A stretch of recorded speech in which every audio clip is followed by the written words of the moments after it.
Another app that I like to use is Showbie. I have selected Showbie because it is a great way to get students to interact and complete work in a paperless manner.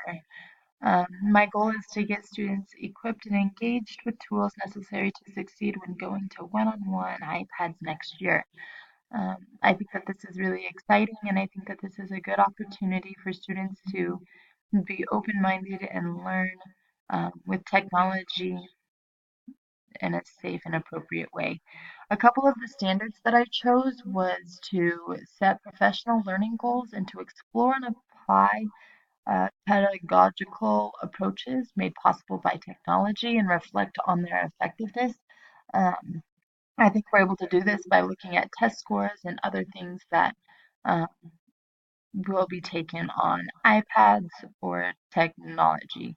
Another standard I chose was to shape and advance and accelerate a shared vision for empowered learning with technology by engaging with education stakeholders.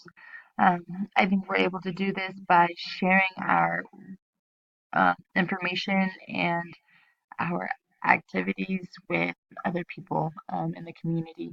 I think that with grants and other things, if they can see what we've done already, it would be an opportunity for them to um, want to invest in other ways to use technology.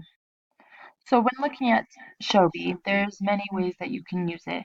I've only used it for the paperless fashion. I have uploaded pictures, uploaded papers, and taken things that were already on Showbie to apply them to my classroom. To set up a class, it's super easy.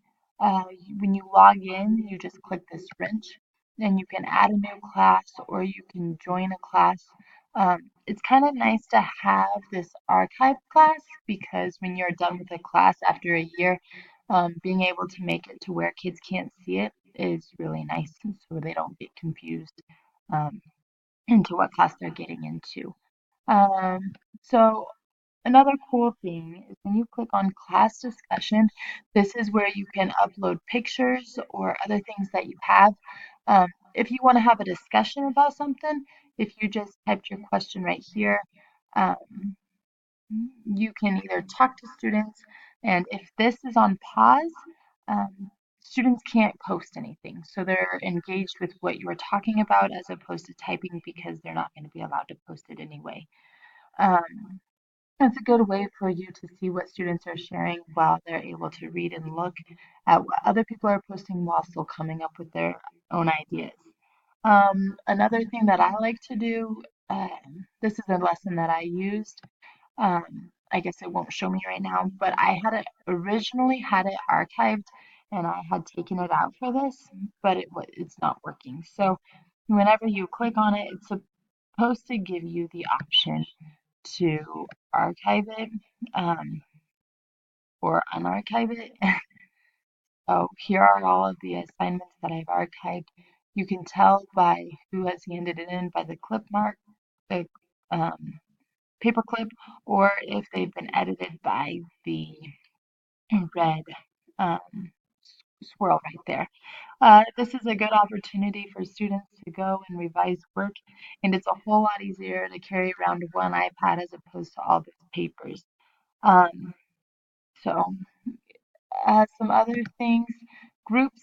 I use this group as a teacher. We use Engage New York, and we're able to put all of our lessons right here in this group so we can all access them as opposed to making everyone do their work double time, which is really nice.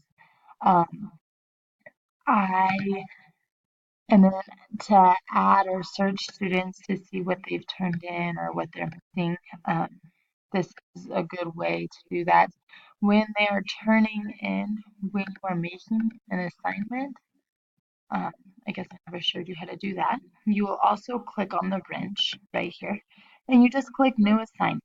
When you click New Assignment, you can say whether the kids um, can have access to it, whether they can just look at it, or if they can just edit it. All of those things could be handy at some point in time if you want to get ahead and load all of them, but you don't want them to be able to use it. Locking it is awesome. If you've already made changes to something and you don't want them to be able to change their answer, you just want them to review it, just giving them access to look at it would be good. You can set a schedule. So what's the due date that you want? And then you just hit save. Um, Another thing that you can do is when you're in class settings, um, there's a class code that they can just put in to add your class instead of you adding all of them to your class. But you can also say whether or not you want it included in a portfolio and if you want parents to have access to it. It makes it easier for parents to be involved and see what work you're working on in the classroom.